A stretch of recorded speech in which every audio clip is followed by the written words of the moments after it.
This story is titled, My Husband Secretly Sold My Jewelry Collection While I Was Visiting My Family.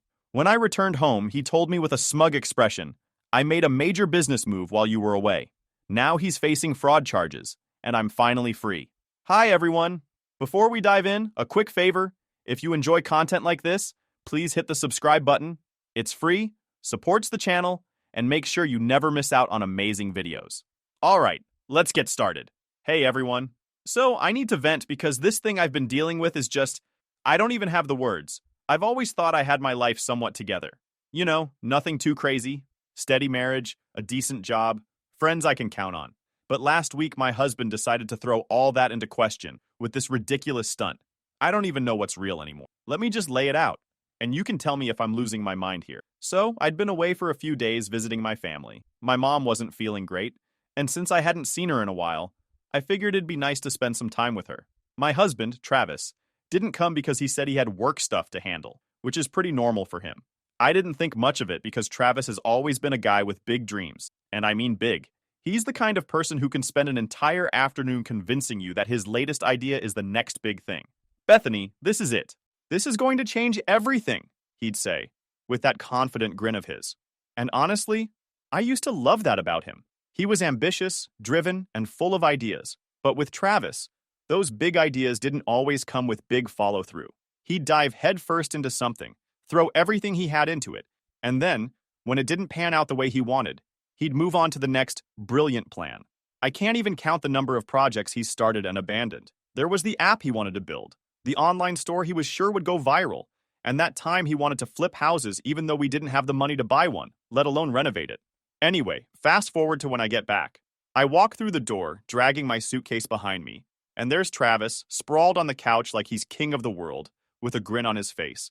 The kind that says, I just pulled off the best thing ever. And he wastes no time in telling me, I made a major business move while you were gone. At first, I thought maybe he got a promotion or closed a big deal, and I was ready to be all supportive wife and whatnot. But then he hits me with, I sold your jewelry collection. I froze. My brain just stopped working for a second, because I couldn't process what he'd just said. My jewelry collection? The one I've been building for years? The pieces that mean everything to me? And not to mention the sheer value of it. Those weren't cheap trinkets.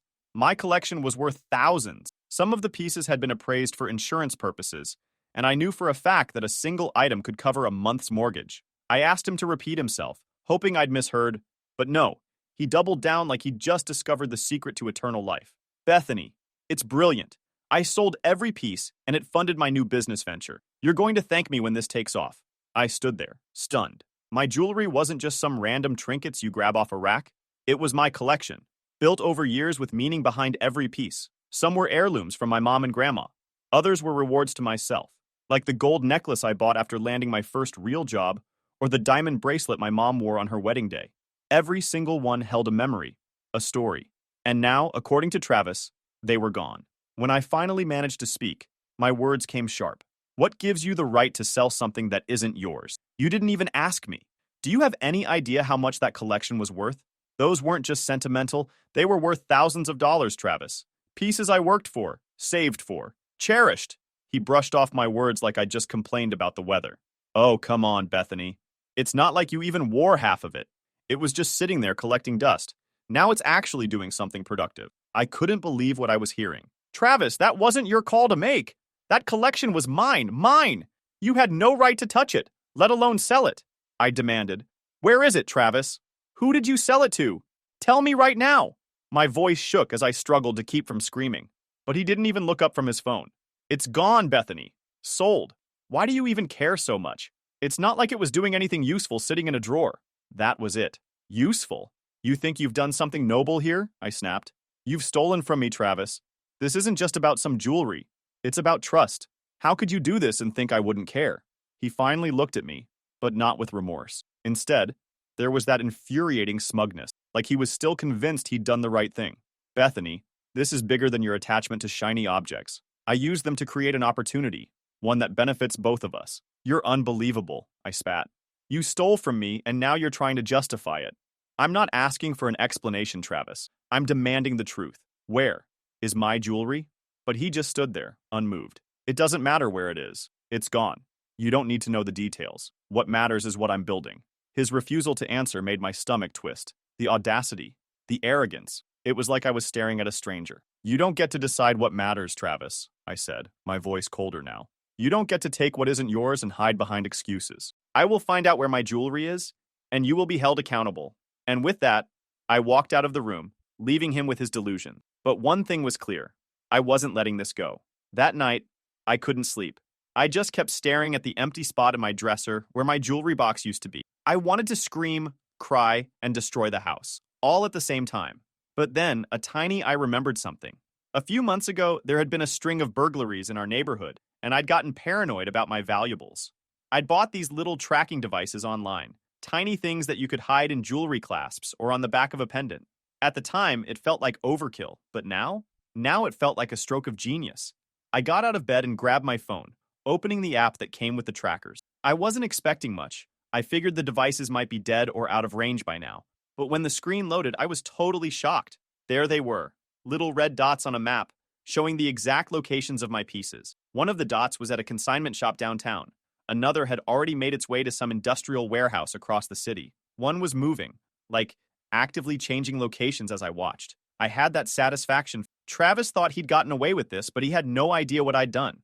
I spent the rest of the night scrolling through the app, watching as my jewelry traveled from place to place. Each piece felt like a breadcrumb leading me to the truth. By the time the sun came up, I knew one thing for sure.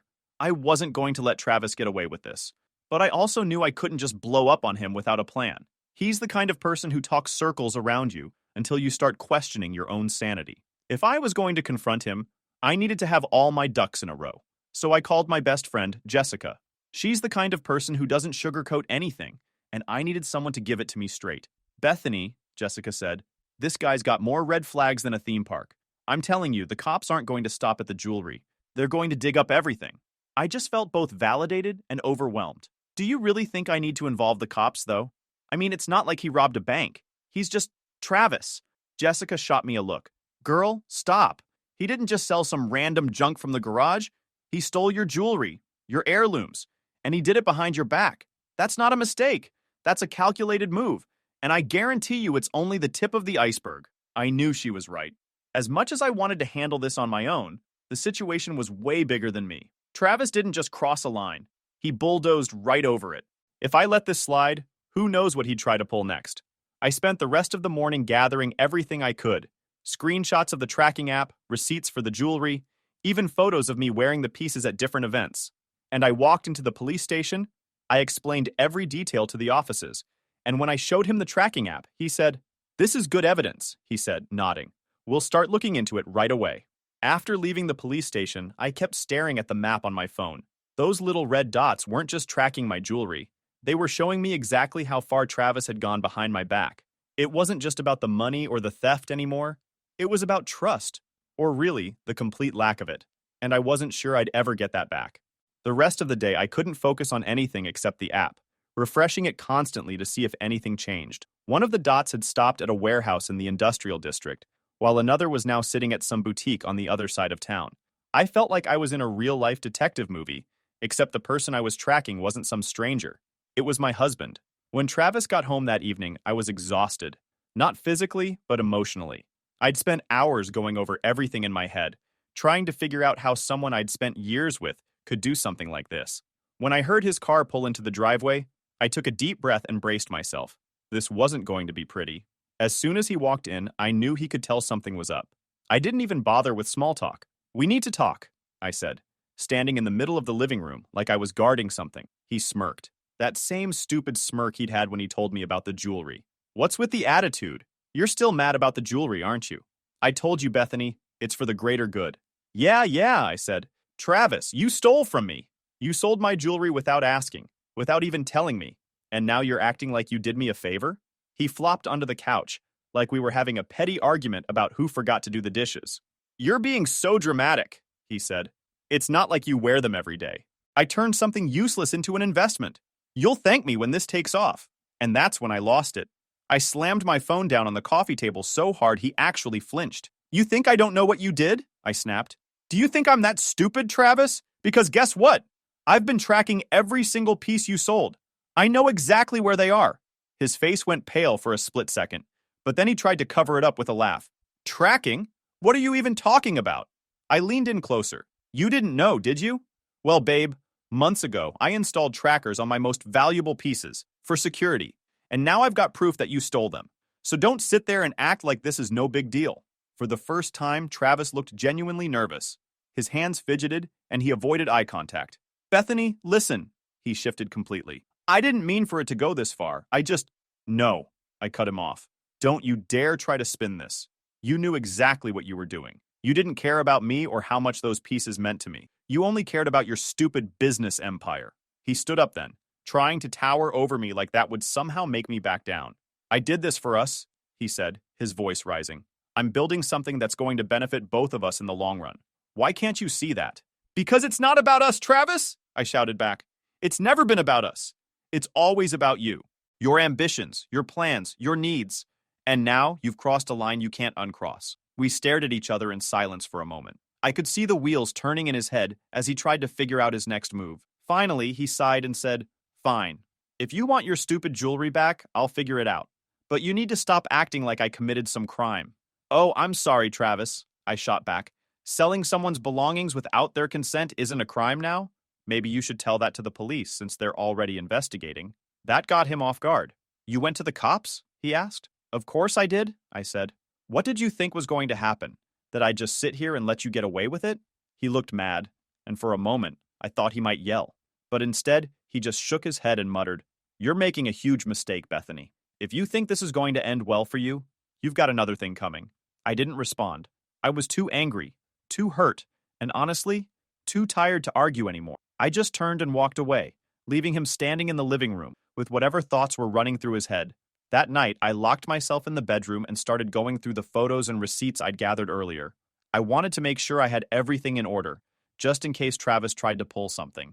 Part of me hoped that maybe, just maybe, he'd realize how badly he'd screwed up and try to fix things. But deep down, I knew better. Travis wasn't the type to admit he was wrong, no matter how obvious it was. And yeah, this is what I've been dealing with lately. Do you think I overreacted by going to the police? At that moment, it just felt like the only option I had. Honestly, I feel deeply hurt. It's not just about the jewelry, but the betrayal and the fact that he doesn't even see how wrong he is. I'll keep you guys updated if he doesn't find that I'm posting in here. Update 1.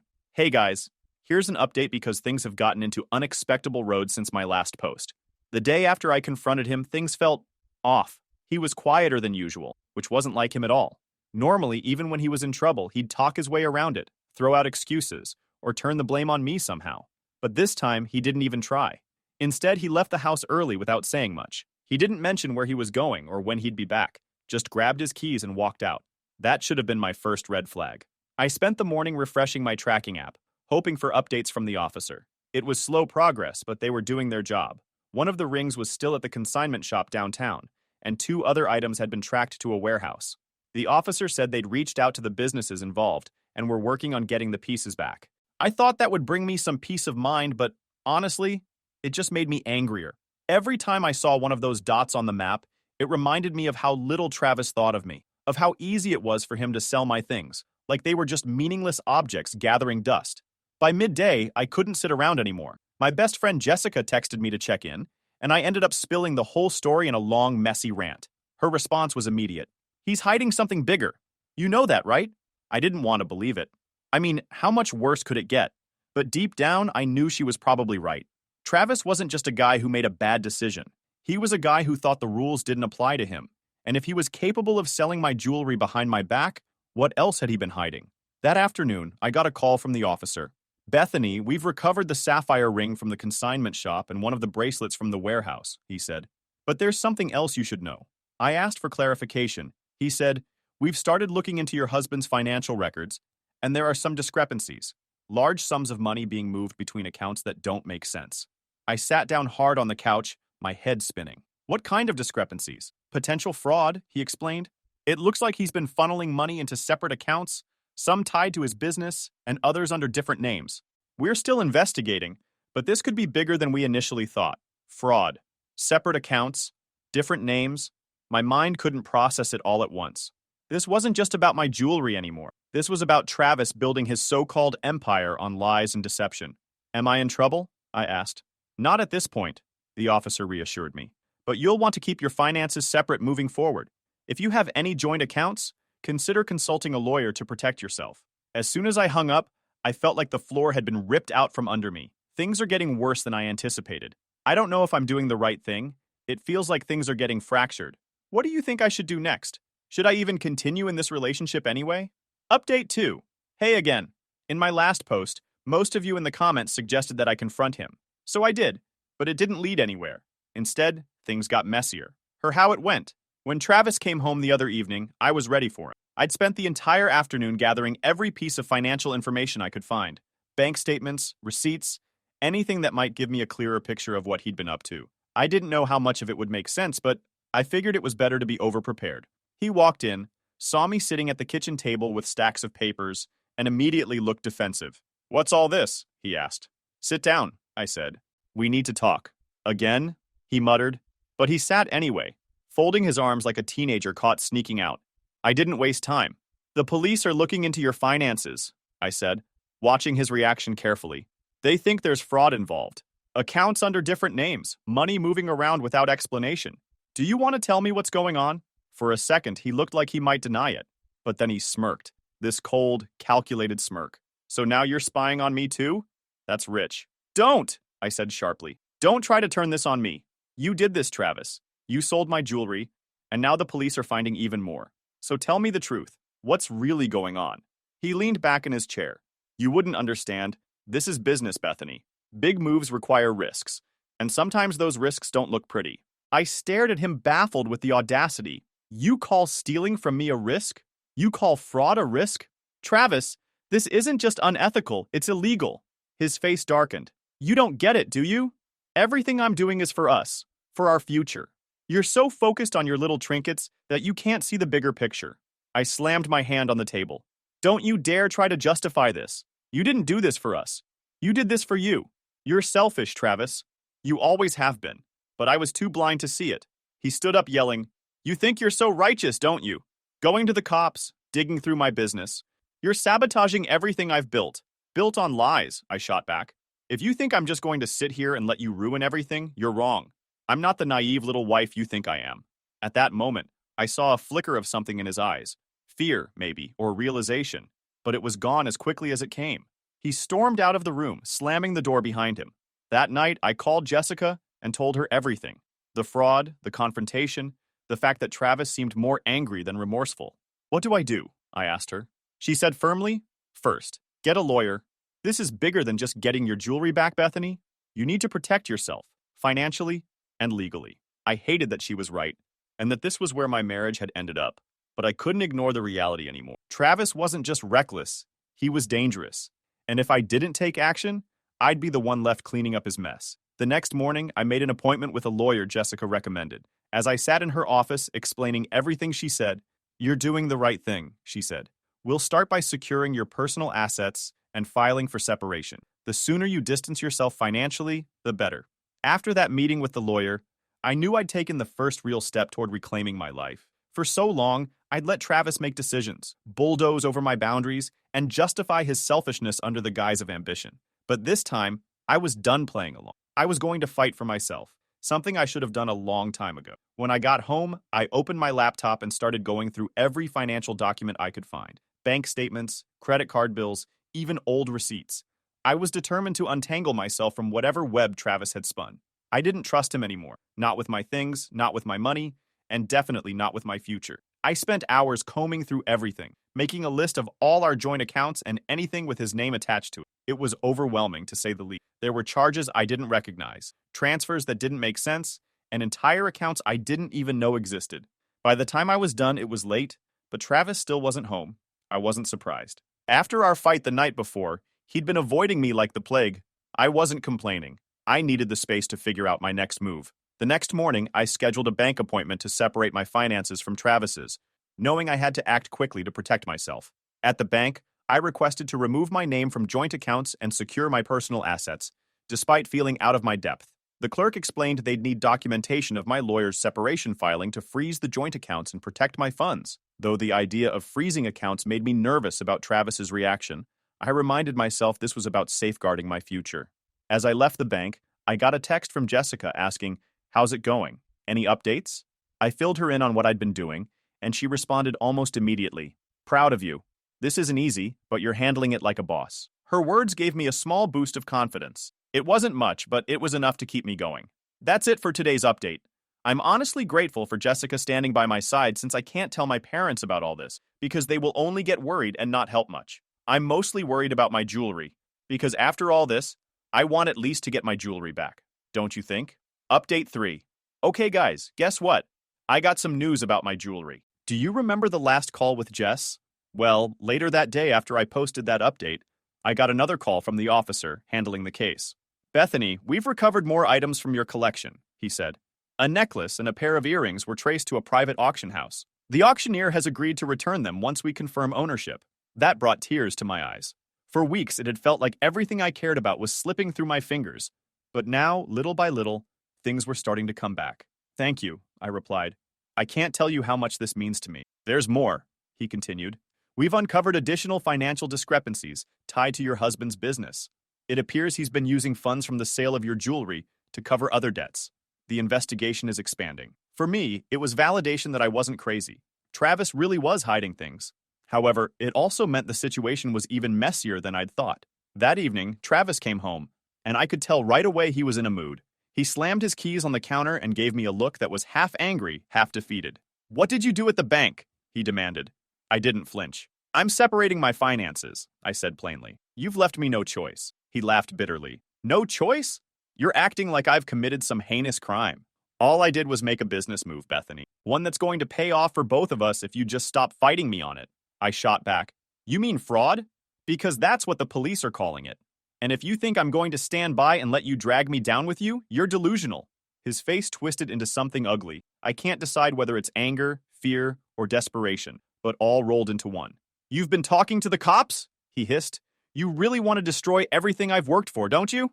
"You destroyed it yourself, Travis," I said firmly. "The second you decided my things were yours to sell. The second you started lying and hiding money. You did this, not me." For a moment, he looked like he might argue, but then he just stormed out of the room. I stood there, wondering how the hell we'd gotten to this point. A few hours later, he texted me saying, "You'll regret this." I will be lying if I said I wasn't afraid, but I also knew that the law was on my side. The next day, my lawyer reviewed my updates and reassured me that separating my finances now was crucial, especially with the investigation likely uncovering more. I also asked her about my jewelry. She confirmed it could likely be recovered if still traceable. That seemed like I wasn't just taking control of my finances or my possessions. I was taking control of my future. Travis had spent years convincing me that his dreams were my dreams, that his success was our success. But now I was starting to see things clearly for the first time. This wasn't about him anymore. It was about me. But he wasn't going down without a fight, and it was clear he was trying to claw his way out of the mess he created. What he didn't realize or refuse to admit was that his every move just tightened the noose. One morning, I woke up to a notification from the bank. Travis had tried to access one of the accounts I'd separated. His attempt was flagged and blocked, thanks to the safeguards my lawyer had helped me put in place. It was a petty move, but it showed me just how desperate he was becoming. The next day, I decided to get ahead of whatever Travis was planning.